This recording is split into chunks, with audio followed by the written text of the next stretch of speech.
दिल्ली के ऊपर रात का आसमान चमक रहा था। तारे दूर के हीरों की तरह टिमटिमा रहे थे। नवंबर 1996 की ठंडी शाम थी। हवा में सर्दी का एहसास था। दिल्ली के इंदिरा गांधी इंटरनेशनल एयरपोर्ट पर कंट्रोल टावर एक्टिविटी से भरा हुआ था। फ्लाइट्स आ जा रहे थे, उनकी लाइट्स अंधेरे में से रास्ता बना रही थी। लेकिन इस रात शांति टूटने वाली थी। एक भयानक टक्कर होने वाली थी जो 12 नवंबर 1996 को एविएशन हिस्ट्री में हमेशा के लिए दर्ज हो जाएगी। सऊदी अरेबियन फ्लाइट 763 एक बोइंग 747 अपने रास्ते पर था। यह दाहरन सऊदी अरेबिया से आया था। इसका डेस्टिनेशन दिल्ली। उसमें 312 लोग सवार थे, पुरुष, महिलाएं और बच्चे, सब अपनी अपनी कहानियों, अपने अपने सपनों के साथ। फ्लाइट अपने लव्ड वन से मिलने और नई जगह देखने के एक्साइटमेंट से भरा था। पैसेंजर्स अपनी जगहों पर बैठ गए। उन्हें उस हॉरर का कोई अंदाजा नहीं था जो उनका इंतजार कर रहा था। इसी दौरान कजाकिस्तान एयरलाइंस फ्लाइट 1907 एक इल्यूशन इल-76 कार्गो प्लेन अपने फाइनल अप्रोच पर था। यह शिमकेंट कजाकिस्तान से उड़ा था। क्रू अनुभवी था और लंबे सफर से थका हुआ था। लैंडिंग की तैयारी कर रहा था। वे अपने साथ कीमती सामान ले जा रहे थे जो इंडियन मार्केट्स के लिए था। लेकिन जैसे ही फ्लाइट 1907 अंधेरे आसमान से नीचे उतरा, मिसकम्युनिकेशंस और टेक्निकल फेलियर्स का सिलसिला शुरू हो गया, जिसने एक भयानक टक्कर का माहौल तैयार कर दिया। Control tower limited radar capabilities और पुरानी टेक्नोलॉजी के साथ संघर्ष कर रहा था। दोनों एयरक्राफ्ट को गाइड करने की पूरी कोशिश कर रहा था। इंस्ट्रक्शंस दिए गए, लेकिन कंफ्यूजन फैल गया। लैंग्वेज बैरियर्स ने प्रॉब्लम को और बढ़ा दिया। पायलट्स अलग अलग एल्टीट्यूड्स पर उड़ रहे थे, एक कोलिजन कोर्स पर थे। उन्हें आने वाली मुसीबत का अंदाजा नहीं था। सेकंड गुजरते गए। हर एक सेकंड दोनों प्लेन्स को एक दूसरे के करीब ला रहा था। फिर जो सोचा नहीं था वो हुआ। धरती पर मानो कयामत आ गई।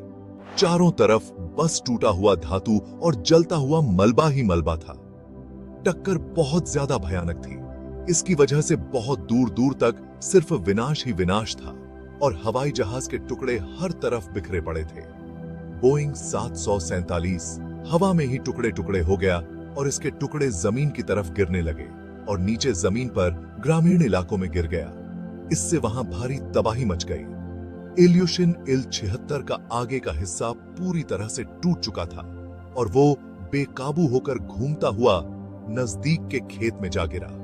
मलबा एक बहुत बड़े इलाके में फैला हुआ था जो इस दुर्घटना की भयावहता को दर्शाता है। नीचे गांवों में हवाई जहाज का मलबा बरस रहा था, जिससे लोगों में डर और घबराहट फैल गई। रेस्क्यू टीम्स तुरंत मौके पर पहुंची, लेकिन उन्हें जल्द ही एहसास हो गया कि इस दुर्घटना में कोई जिंदा नहीं बचा है। यह विनाश बहुत ज्यादा बड़ा था। दोनों ही फ्लाइट्स में सवार सभी 349 लोगों की मौत हो गई। यह दुर्घटना हमें जिंदगी की नाजुकता और ऐसी दुर्घटनाओं के भयानक परिणामों की याद दिलाती है। इस भयानक हवाई जहाज दुर्घटना के पीछे का सच जानने के लिए तुरंत ही जांच शुरू कर दी गई। इस दुर्घटना की खबर जंगल की आग की तरह फैल गई और पूरी दुनिया में इसकी चर्चा होने लगी। लोगों को यकीन नहीं हो रहा था कि ऐसा हो सकता है और हर कोई बहुत दुखी था। एविएशन के इस आधुनिक युग में, जहां इतनी सख्त सेफ्टी और नई टेक्नोलॉजी होती है, ऐसा कैसे हो सकता है? यह सवाल हर किसी के मन में था। पूरी दुनिया की नजरें इस जांच पर टिकी हुई थीं और सब जवाबों का बेसब्री से इंतजार कर रहे थे। यह जांच India's Directorate General of Civil Aviation यानी DGCA द्वारा की जा रही थी। यह जांच बहुत ज्यादा लंबी और पेचीदा थी। इस जांच में India, Kazakhstan, Saudi Arabia, the United states और द यूनाइटेड किंगडम के एक्सपर्ट्स शामिल थे। इन सभी एक्सपर्ट्स ने मिलकर इस दुर्घटना के कारणों का पता लगाने की कोशिश की। हवाई जहाज के मलबे से ब्लैक बॉक्सेस बरामद कर लिए गए। इन ब्लैक बॉक्सेस में मौजूद जानकारी का बारीकी से एनालिसिस किया गया। एक्सपर्ट्स को उम्मीद थी कि इससे उन्हें इस दुर्घटना के कारणों का पता चल सकेगा। यह एनालिसिस करना बहुत ही मुश्किल काम था, जिसके लिए बहुत ध्यान और अनुभव की जरूरत थी। जांच में यह बात सामने आई कि यह दुर्घटना ह्यूमन एरर और टेक्निकल फेलियर्स का एक भयानक मिश्रण थी। लैंग्वेज बैरियर्स ने इसमें एक बड़ी भूमिका निभाई। हालांकि कज़ाक क्रू अनुभवी था, लेकिन उन्हें इंग्लिश बोलने वाले एयर ट्रैफिक कंट्रोलर से बात करने में दिक्कत हो रही थी। उनके एक्सेंट्स और सीमित इंग्लिश की वजह से एल्टीट्यूड के इंस्ट्रक्शंस को लेकर गलतफहमी हो गई। महत्वपूर्ण जानकारी ट्रांसलेशन में गुम हो गई, जिसकी वजह से यह दुर्घटना और भी भयानक हो गई। जांच में यह भी पता चला कि दिल्ली एयरपोर्ट का एयर ट्रैफिक कंट्रोल सिस्टम भी काफी पुराना था। हालांकि उस समय इस्तेमाल किया जा रहा रेडार सिस्टम स्टैंडर्ड माना जाता था, लेकिन वो अलग अलग एल्टीट्यूड्स पर उड़ रहे हवाई जहाजों को ठीक से ट्रैक नहीं कर पा रहा था। इस टेक्नोलॉजी की कमी की वजह से कंट्रोलर्स के लिए समय पर खतरे को पहचानना और चेतावनी देना मुश्किल हो गया।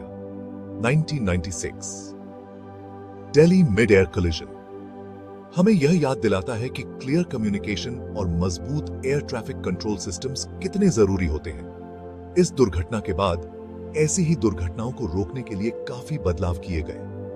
The International Civil Aviation Organization यानी ICAO ने एयर ट्रैफिक कंट्रोल कम्युनिकेशंस में स्टैंडर्ड फ्रेजियोलॉजी का इस्तेमाल अनिवार्य कर दिया, ताकि गलतफहमी की गुंजाइश न रहे। इंग्लिश, जो कि एविएशन की लैंग्वेज है, सभी इंटरनेशनल फ्लाइट्स के पायलट्स और एयर ट्रैफिक कंट्रोलर्स के लिए अनिवार्य हो गई। एविएशन की दुनिया में सबसे जरूरी चीज है सेफ्टी, और हर एक दुर्घटना हमें याद दिलाती है कि सतर्क रहना और सुधार करते रहना कितना जरूरी है। 1996 से दिल्ली मिड एयर कोलिजन एक बहुत ही बड़ी त्रासदी थी। इस दुर्घटना ने पूरी एविएशन कम्युनिटी को हिलाकर रख दिया और हर किसी के दिल पर एक गहरा घाव दे गया। यह हमें याद दिलाता है कि जिंदगी बहुत छोटी है और गलतियों से सीखकर आगे बढ़ना कितना जरूरी है। उस दिन अपनी जान गंवाने वाले 349 लोगों को कभी भुलाया नहीं जा सकता। उनकी यादें उनके परिवार वालों के दिलों में और उन बदलावों में जिंदा हैं जो आसमान को सभी के लिए सुरक्षित बनाने के लिए किए गए हैं। दिल्ली मिड एयर कोलिजन की सबसे बड़ी सीख यह है कि हमें सतर्क रहना होगा, कम्युनिकेशन को बेहतर बनाना होगा और टेक्नोलॉजी में सुधार करते रहना होगा, ताकि आसमान सभी के लिए सुरक्षित रहे। इस दुर्घटना से हमें जो सबक मिला है, उससे एविएशन सेफ्टी प्रोटोकॉल्स में काफी सुधार हुआ है और हवाई यात्रा पहले से कहीं ज्यादा सुरक्षित और भरोसेमंद बनी है।